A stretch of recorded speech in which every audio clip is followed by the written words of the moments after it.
Welcome to Your Capital What's Up. I'm Chuck Wiger, your area state senator. Thank you very much for watching. Today I'm very honored to have as our guest Ramsey County Attorney John Choi. Welcome to our show. Thanks John? for having me on, Senator. Nice to be here. Well, it's a pleasure to have you, and I imagine you're very, very busy with the activities overseeing the county attorney's office with the staff, and we're going to talk about the various statutory, legal things that are required for your office to do, whether it be in child support or in domestic issues or representing the county. It might be interventions where a person might be dangerous. There's a number of prevention issues too that I know you're involved in. That's right. And there's 87 counties and you're elected, but first let's talk about you. Sure. And I know you came here from South Korea when you're 3 years old. Yeah. What a success story. And so take us back to South Korea. Yeah, well, I was born in Korea, and my family immigrated to this country in 1973. And I was 3 years of age, and we started our American experience in low-income housing in St. Paul. And my parents worked incredibly hard, and as immigrants, I think their philosophy was, to work hard, but to really put everything, their heart and soul, into educating their two children. And so they just put their heart and soul into raising us the right way, and it was really wonderful. Yeah, their siblings then? Yeah, I've got a younger sister, 8 years younger. And but it was just really wonderful to see the look on their face when I was able to be sworn in January of this year. Yeah. You could see the look that they were not only just so proud of their son, but so proud of the choice that they made to come to this country, because truly, anything is possible in this great nation and in our community. And why Minnesota? Well, my dad was pursuing a graduate degree in agriculture, and he never finished because of the language barrier. And so he ended up deciding that the best thing to do for me as his son, since I had already started school, was to stay here. So he got a job at the Coca-Cola bottling plant, the distribution plant in Eagan. Okay. My mother got a job at Sperry Univac as a computer assembly person. And then my mother was laid off in the early 80s, and then she ended up becoming a nurse. Oh, went back to school or went to school to train, hardworking. Yeah, yeah. Okay, and so they landed here, and then other extended family members, anyone else come to Minnesota? We have some family in California, but most of our family is still in Korea. My wife, on the other hand, all of her extended family is here in Minnesota.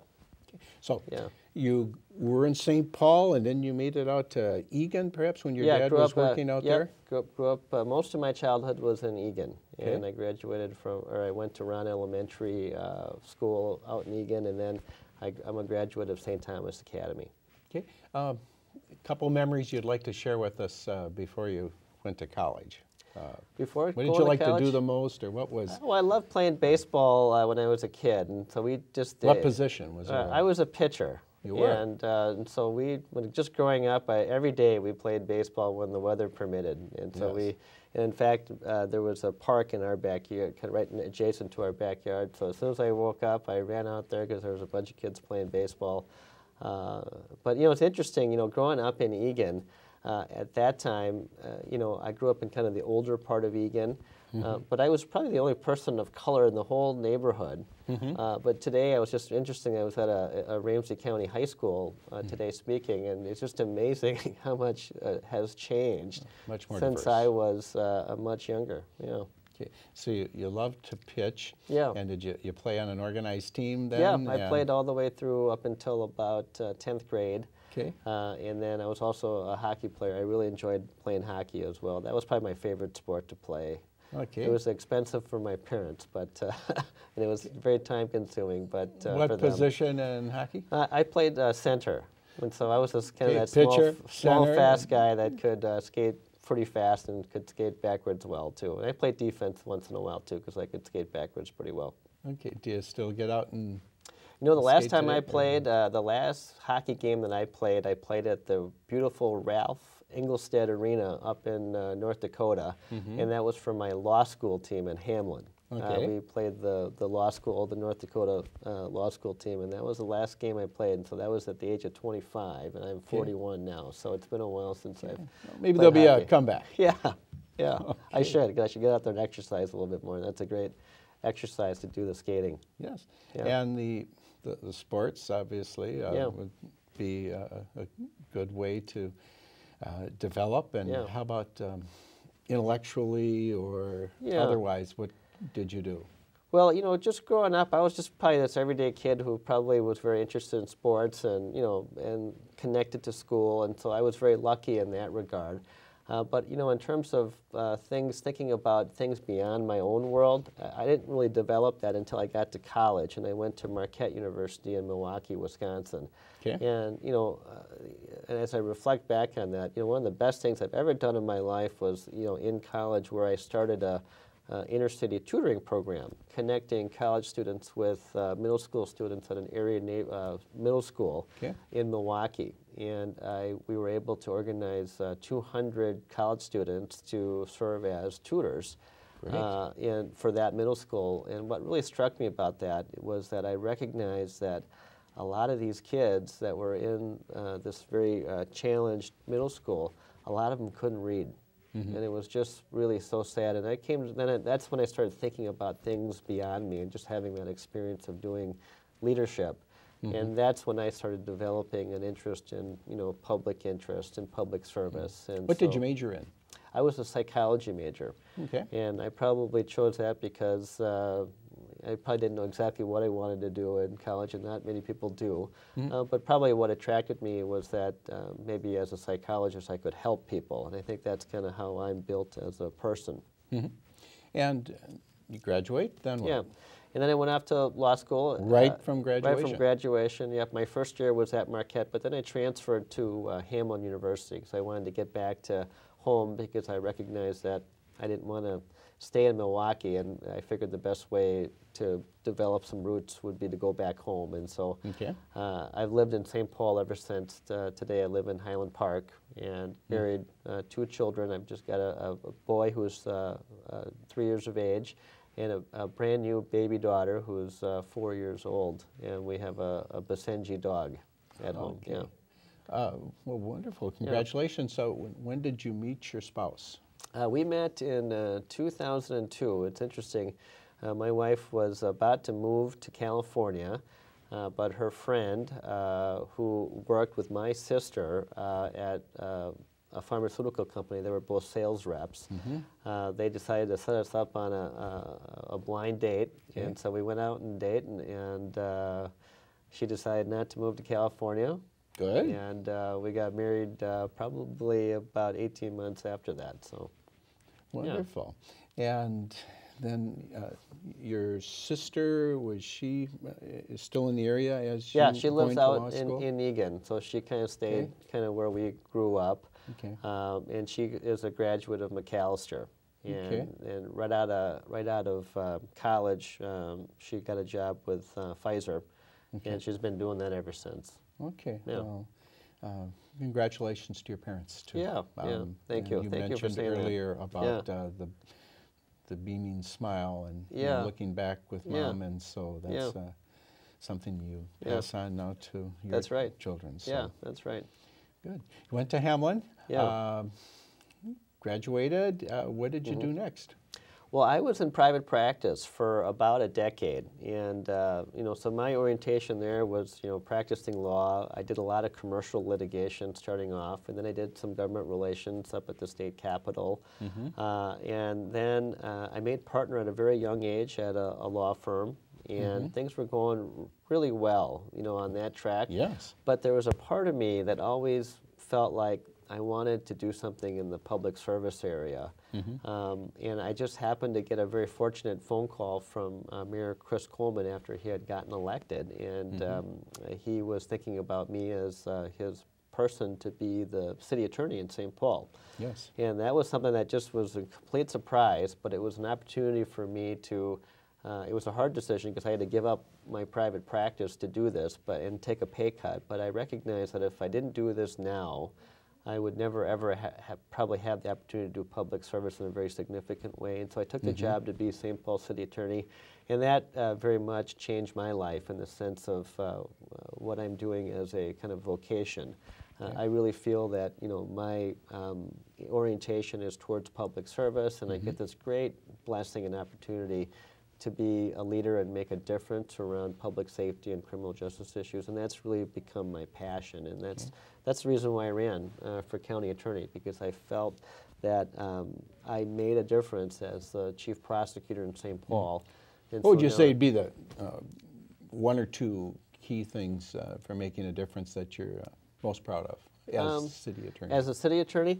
Well, I was very much honored. In 2009, I received an award by all of my colleagues in North America, municipal city attorneys in Canada and the United States, as the top city attorney in 2009.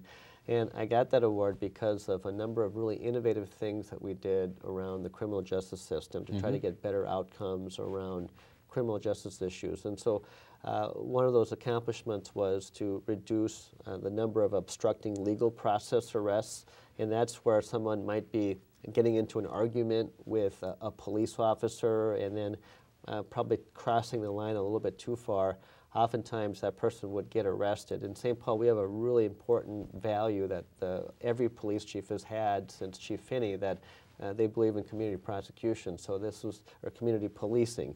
And so they don't want a lot of these arrests, and they want these situations diffused. And so we both had the same value, me as a city attorney and at that time Chief Harrington. And so we worked on a way to reduce those number of arrests by changing some protocols within the police department and within our office about making sure that the charging policies were accurate and reflected what the law was. And then secondly, we employed some really kind of a restorative justice aspect to some of these cases that were definitely chargeable cases. But just to get the police officer and the person that was arrested in the same room. And we did a number of these, and it was just a great experience, because by the time that it was all said and done, I know for a fact that that person who broke the law will never do it again. And they have a better respect and understanding of what police do, how dangerous their job is, and why they did what they had to do. The police officer gets a perspective of what this person was feeling and sensing at the time and why they acted in that particular manner. And at the end of the day, they come to a resolution, which does not have to involve a prosecution, but it allows for the police officer and the department to become better in terms of serving its residents. And then for that offender, they recognize what they did was wrong. They take responsibility for it, and all of those individuals. And when I was city attorney, would keep a track to make sure that they weren't going back in the criminal justice system. But they'd never been back, and so I think that was a great success. Well, to have your peers throughout North America, and that's probably the most prestigious when your peers recognize you for that. So congratulations. And we did some great things around driver diversion program, where we got people coming in on, who don't have a valid driver's license when they're driving. And we've created a really innovative model where it's now a national model where it's a way to get people back on track so that they can pay off all of their fines. They have to pay everything back, but we give them a responsible path to do it. And they can get their license back immediately so that they can legally drive to work and drive their kids to whatever they need to do. So okay, so you want to try to diffuse, in the first instance, diffuse the tension by coming up with a way of having the person serve, some type of sentence, whether it doesn't have to be behind bars, but they're on notice that they have violated that's right. a law, but there's a consequence. But we're going to approach it this way, and hopefully, you just don't want them to reappear in the system. And if that's the bottom line, that's successful. The outcome that I'm convinced that the public wants, as long as we're not spending more money, is that if we can do something to intervene in a situation, but to make sure that that person doesn't come back into the system again, that's a win-win for everything. And so my belief is that, especially around those low-level offenses, like driving without a valid license, or something that's at the misdemeanor level, where you're dealing with juveniles, we should be doing everything that we can to figure out innovative ways to intervene and get that person's behavior changed. And that's the outcome that we really want. And there's things that can happen that don't necessarily have to involve a prosecution, but can involve a diversion or an intervention to get that outcome. And I think that's the outcome that will get us to be more, our community safer. Okay. Well, you were elected county attorney, one of 87 county attorneys in the state with the 87 counties, and you have had a platform, and but in addition to the key points that you emphasize, you have certain requirements by law. Highlight what the requirements are by state law and otherwise for what you have to deliver on. Yeah, well, the primary responsibility for an elected county attorney is to run and be in charge of their jurisdiction as it relates to prosecuting all felony crime. So it's kind of interesting. As a city attorney, I was focused on misdemeanors and some of the low-level crimes. But now, as a county attorney, I'm handling the most serious crimes. Give us examples of the homicide, very serious domestic assault cases, theft that's raised above a certain threshold. Domestic assaults. Serious types of, where there's manifest serious injuries are going to be at the felony level. We also have felony DWI when someone's on their 4th offense. All those, the whole gamut, auto theft, there's a whole gamut of things. And so the county attorney is responsible for the prosecution of all felony level crimes, which would mean that conceivably you could be in prison for a year or more. And then we're in charge of prosecuting all juvenile crime. Whether it's a misdemeanor or a felony that happens in the county. And then beyond that, beyond the criminal issues, we're also responsible for a whole bunch of other issues that are more in the civil context. Just from a human services perspective, we are in charge of collecting child support. And the work that we do is good for taxpayers, because if someone is on public assistance, but we can get other means to help that family, typically it's maybe a mom and kids, to support themselves, that puts less pressure on our public assistance programs. We also do civil commitments where sometimes people are a danger to themselves and to others because they've got mental health issues. And we have to get a judge to order some people to be put into a mental institution in those cases. We also do child protection cases, which are perhaps some of the saddest things that I've had to deal with. This is when parents fail. And oftentimes you see parents are a single parent, dealing with always chemical dependency, it seems like, mental health issues. And this is where we have to just look out for the best interest of the child, and we have to remove the child from the home. And sometimes we have to take the extraordinary measure of terminating that parental's right to be a parent. And that's a hard thing to do, but we have to do it. And those are some really, really sad cases, because you just see innocent children who are born into a really horrible situation. Then you represent the county board and then on civil for context, any of their and activities. We provide civil legal advice to the county board and to all the various departments within the county, and then defend the county when we would get sued in a lawsuit. Okay. And when you ran, and now that you're in office, what would you highlight as your highest priorities now, and to the extent they aligned with what you campaigned on, but what would be those highest priorities? You implement the charge that you just mentioned, but highest priorities. Well, the highest priority, and this is the crux of what we do, and this is a part that we can never drop the ball on, which is to ensure that there is justice and public safety in the county, and that means for those individuals who are creating who are committing violent acts of serious felony crime, that there has to be serious consequences. And a big part of that is having good relationships with law enforcement. When I first became county attorney, one of the things that I was looking at was our charging rate in terms of the cases that police present to us, and looking at how many of those cases we're actually charging and versus declining. Because it's your office. The police will write the ticket, or the sheriff. Yeah, or they'll arrest them and they'll be in custody, and we'll have to do a complaint, within a certain period of time. And one of the things is in 2010, we did not have a positive charging rate, meaning that we were saying no more often than we were saying yes. And I think behind every case that's presented to us, there is a public safety issue. And so we created a Second Look initiative, which is trying to develop better relationships with law enforcement and being open to taking another look at cases and working with investigators to do more work on these cases so that we can bring them back for successful charging. And I can tell you that in 2011, without question, just with how we're trending, we will have a positive charging rate where we have improved those numbers. I'm also a big believer that there's a small percentage of people who commit or contribute to the majority of our problems in the criminal justice system. And we have a statute on the books called the Dangerous and Repeat Offender Statute. And it's my goal to fully utilize that statute when it's appropriate. And so I started a program called the DROP program, which stands for Dangerous Repeat Offender Program, so that we're looking at utilizing that statute through every part of the process, from charging to plea negotiations to actual how we try cases, that we would be looking to see whether or not a defendant should be given that treatment as a dangerous offender or a repeat offender. A repeat offender is someone who's on their 6th felony conviction.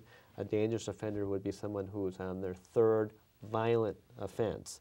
And for some of these situations, I think the best thing that we can do for public safety with this small set of people that keep coming back in the system over and over again is specific deterrence, which means a very lengthy jail term.